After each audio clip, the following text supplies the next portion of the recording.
გამარჯობა, ეს ისტორია საინტერესო ფაქტებია და დღეს გესაუბრებით 2018 წლის 10 ყველაზე შემოსავლიან სპორტსმენზე. Forbes-ის მონაცემებით, საინტერესოა რომელი სპორტის წარმომადგენლები მოხვდებიან ამ სიაში. დავიწყოთ მე-10 ადგილით. მეთიუ სტეფორდი. მე-10 ადგილზე გავიდა ამერიკული ფეხბურთის quarterback-ი, მეთიუ სტეფორდი, რომელმაც 2018 წელს გამოიმუშავა 49,500,000 ამერიკული დოლარი. მეთიუ რაიანი, პირველი ფეხბურთელი ჩვენს სიაში, ვალენსიის მეკარე, ავსტრალიის პროფესიონალური ფეხბურთელების ასოციაციის მიერ წლის საუკეთესო მოთამაშედ აღიარებული მეთიუ რაიანი, ვალენსიაში გადასვლამდე ბელგიის ბრიუგეში ასპარეზობდა. ამ ასოციაციამ რაიანი ავსტრალიის საუკეთესო ახალგაზრდა მოთამაშედ ზედიზედ მესამედ დაასახელა და მან 2018 წელს 67,300,000 დოლარი გამოიმუშავა. სტეფან კარი, ამერიკელი პროფესიონალი კალათბურთელი, რომელიც თამაშობს ეროვნული საკალათბურთო ასოციაციის NBA-ის წევრ გუნდ Golden State Warriors-ში. ბევრი მოთამაშე და ანალიტიკოსი სტეფანს მოიხსენიებს როგორც საუკეთესო მსროლელს NBA-ის ისტორიაში. 2014-2015 წლებში კარიმ მოიგო NBA-ის რეგულარული ჩემპიონატის საუკეთესო მოთამაშის ჯილდო და საჩემპიონო ბეჭედი, რომელიც 1975 წლიდან Golden State Warriors-ს არ მოუგია. მომდევნო სეზონში სტეფმა კვლავ მოიგო რეგულარული სეზონის MVP-ს ჯილდო და გახდა ერთადერთი მოთამაშე, რომელმაც ხმების 100% მოაგროვა. კარი არის NBA-ის ყოფილი მოთამაშის დელ კარის ვაჟი და NBA-ის ამჟამინდელი მოთამაშის სეთ კარის უფროსი ძმა. 2012-2013 წლების რეგულარულ სეზონში დაამყარა NBA-ის სამქულიანების რეკორდი 272 ჩაგდებული სამქულიანით. 2015 წლის სეზონში მან ჩააგდო 286 სამქულიანი და გადააჭარბა მის თავდაპირველ რეკორდს. ხოლო 2016 წელს კვლავ გააუმჯობესა თავისი რეკორდი და დააგროვა 402 სამქულიანი. ასევე 2013-2014 წლების სეზონში მას და მის თანაგუნდელს კლეი ტომსონს მეტსახელად Splash Brothers შეარქვეს, რადგან მათ დაამყარეს NBA-ის რეკორდი გაერთიანებულ სამქულიანების სროლაში 484 სამქულიანით. შემდეგ სეზონში მათ კვლავ გააუმჯობესეს ეს რეკორდი და ჩააგდეს 525 სამქულიანი. თუმცა ყველაფერი აქ არ დასრულებულა. 2015-2016 წლების სეზონზე მათ კვლავ გააუმჯობესეს რეკორდი და დააგროვეს 678 სამქულიანი. კარიმ 76,900,000 დოლარი გამოიმუშავა 2018 წელს. როჯერ ფედერერი. როჯერ ფედერერი შვეიცარიელი პროფესიონალი ჩოგბურთელია. ჩოგბურთელებისა და ექსპერტების დიდი ნაწილი მას ყველა დროის საუკეთესო ჩოგბურთელად მიიჩნევს.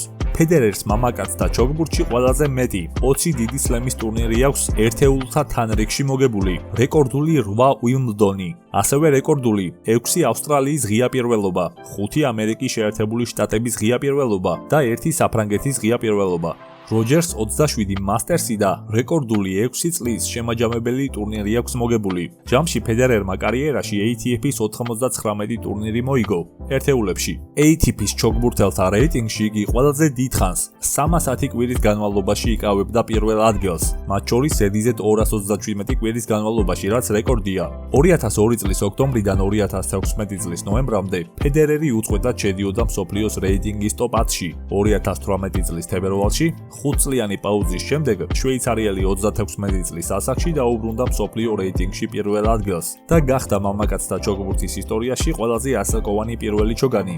ოლიმპიურ თამაშებზე ფედერერს 1 ვერცხლის медаლი ერთეულებში და 1 ოქროს медаლი აქვს წყვილთა თანრიგში მოპოვებული. შვეიცარიის ნაკრებთან ერთად მას 1 დეივისის და 2 ჰოპმანის თასიც აქვს დასაკუთრებული.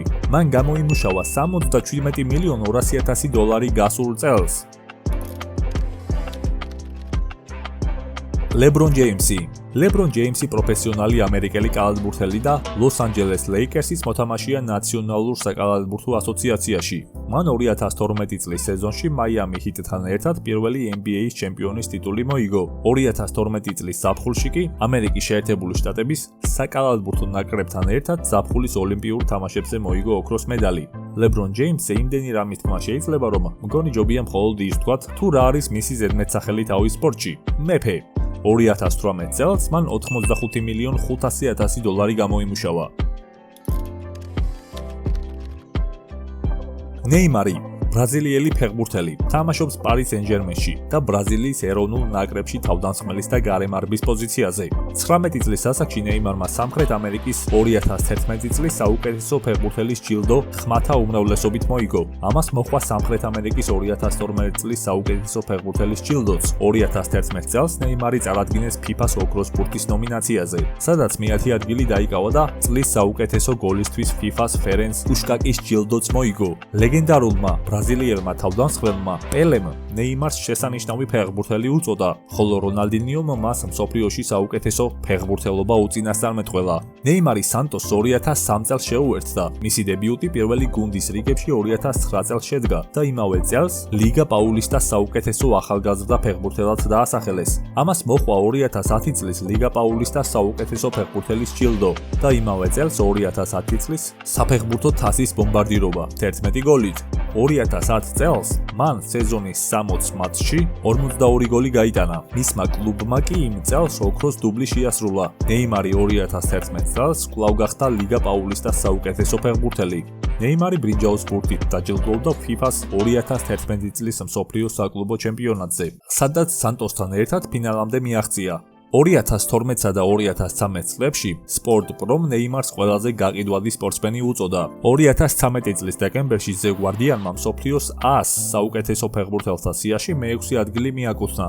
2014 წლის 11 ივნისს ნეიმარი FIFA-ს ოქროს ბურთის მოპოვების პრეცედენტთა სიაში მოხვდა. მსოფლიოს ჩემპიონატზე გატანილი გოლების რაოდენობით მესამე ადგილზე გასვლის გამო მოიგო FIFA-ს ბრინჯაოს ფუცი. ის ასევე მოხვდა FIFA-ს მსოფლიო ჩემპიონატის სიმბოლურ ნაკრებში. ბარსელონაში და შემდეგ Paris Saint-Germain-ში გადასვლის შემდეგ ძალიან ძნელია მისი მიღწევებისა და შემოსავლების დათვლა. თუმცა უხეშად რომ ვთქვათ, ეს თანხა $90 მილიონ უტოლდება. აქედან ხელფასი და ბონუსები დაახლოებით $73 მილიონი.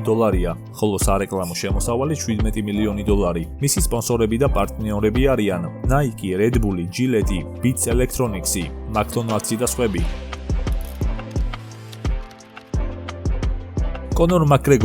კონორ მაკგრეგორი დაიბადა 1988 წლის 14 ივნისს დუბლინში, ირლანდიაში. 2008 წელს მაკგრეგორმა მიიღო პროფესიონალურ MMA ბრძოლაში მონაწილეობა და მეორე რაუნდში ნოკაუტით დაამარცხა გერი მორისი. შეიძლება ითქვას, რომ სწორედ ეს გამარჯვება იქცა მისი კარიერის დასაწყისად. 2012 წელს გაიმარჯვა მსუბუქთან ნახევრად მსუბუქ წონით კატეგორიებში. მაკგრეგორი გახდა UFC-ს პირველი მებრძოლი, რომელმაც შეინარჩუნა 2 სხვადასხვა წონით კატეგორიაში ჩემპიონის ტიტული. ნახევრად მსუბუქ წონით კატეგორიაში კონორს მოუწია ჟოზე ალდოს წინააღმდეგ ბრძოლა. კონორმა ის პირველ 13 წამში დაამარცხა. ეს იყო UFC-ს ისტორიაში ყველაზე სწრაფი ნოკაუტი. მსუბუქ წონით კატეგორიაში კონორმა დაამარცხა ედი ალვარესიც. ზოგადად კონორზე ძალიან ბევრი რამის თქმა შეიძლება, თუმცა ალბათ ისიც გმარა, რომ მისმა გამოჩენამ მთლიანად UFC-ს მაყურებელთა რაოდენობა 5-ჯერ გაზარდა. მან 2018 წელს $99 მილიონი გამოიმუშავა. კრისტიანო რონალდუ, პორტუგალიელი ფეხბურთელი, რომელიც ამჟამად იუვენტუსში ასპარეზობს. რონალდუ ასევე პორტუგალიის ეროვნული ნაკრების წევრი და კაპიტანია. მოგებული აქვს 2016 წლის ევროპის ჩემპიონატი, ჩემპიონთა ლიგა და ოქროს ბურთი 5-ჯერ. რონალდუ თავიდანვე ახალგაზრდულ გუნდებში ასპარეზობდა, თუმცა ის გახდა ერთადერთი ფეხბურთელი სპორტინგის ისტორიაში, რომელსაც 16 წლამდელთა გუნდიდან ძირითად გუნდში გადასვლისთვის სულ რაღაც ერთი სეზონი დასჭირდა. რონალდუს შეძენის პირველი მსურველი იყო ინგლისური ლივერპული, თუმცა ბრიტანელების მთავარმა მწვრთნელმა ჟერარ ულიემ პორტუგალიელი ფეხბურთელი ასაკის გამო არ გადაიბირა. სამაგიეროდ რონალდუს თამაშით სრულიად კმაყოფილი დარჩა სერ ალექს ფერგიუსონი, რომელიც კრისტიანოს ასპარეზობით 2003 წლის ზაფხულში მოიხიბლა. როცა სპორტინგმა ამხანაგურ მატჩში მანჩესტერ იუნაიტედი სწორედ რონალდუს დადებითი თამაშის ხარჯზე დაამარცხა. ინგლისური გრანდის ფეხბურთელები რონალდუს თამაშით აღფრთოვანებულნი დარჩნენ და სწორედ მან ურჩიეს ფერგიუსონს ახალგაზრდა მოთამაშის გადაბირება. მას შემდეგ იყო მანჩესტერი, რეალი, ახლა კი იუვენტუსი. კრისტიანო რონალდუს წლიური შემოსავალი $108 მილიონ შეადგენს. აქედან ხელფასი და წლიური ბონუსები $61 მილიონი, ხოლო რეკლამებიდან მიღებული შემოსავალი დაახლოებით $47 მილიონი. ლიონელ მესი, არგენტინელი ფეხბურთელი, რომელიც თამაშობს ბარსელონასა და არგენტინის ნაკრებში, თავდამსხმელის პოზიციაზე. გარდა არგენტინისა, მას ესპანეთის მოქალაქეობაც აქვს მიღებული. მესი მიიჩნევა ყველა დროის ერთ-ერთ საუკეთესო და მსოფლიოს საუკეთესო თანამედროვე ფეხბურთელად.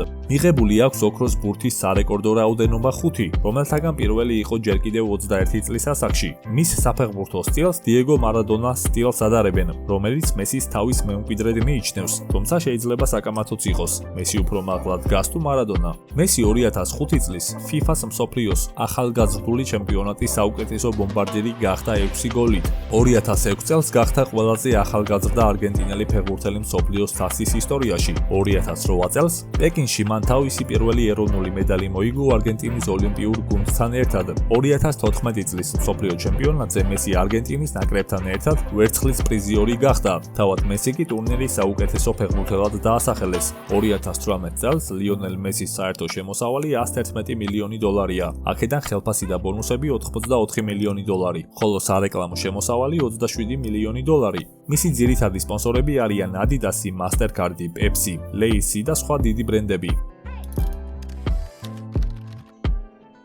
ფლოიდ მეიუეზერი და ბოლოს ამსიის საპატიო პირველი ადგილი დაიკავა ამერიკელმა მოკრივემ ფლოიდ მეიუეზერმა, რომლის გასული წლის შემოსავალი 285 მილიონი დოლარი გახლავთ. მსოფლიო ჩემპიონმა ბოქსში ამერიკელმა ფლოიდ მეიუეზერმა ლას ვეგასში T-Mobile არენაზე UFC-ს ჩემპიონი მსუბუქწონით კატეგორიაში კონორ მაკგრეგორი დაამარცხა. ეს იყო ამერიკელის რიგით 50-ე რეკორდული გამარჯვება. ბრძოლის შემდეგ მეიუეზერმა პროფესიონალური კარიერის დასასრულის შესახებ განაცხადა. ფლოიდმა 50 ბრძოლიდან 50-ვე მოიგო და ლეგენდარული როკი მარჩიანოს რეკორდი გააუმჯობესა. როგორც გითხარით, მან 2018 წელს 285 მილიონი დოლარი გამოიმუშავა, რაც მესიზე ორჯერ და კიდევ უფრო მეტია.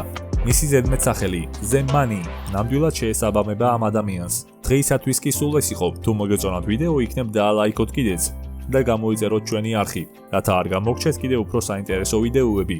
შევხვდებით შემდეგ ვიდეოში. ნახვამდის.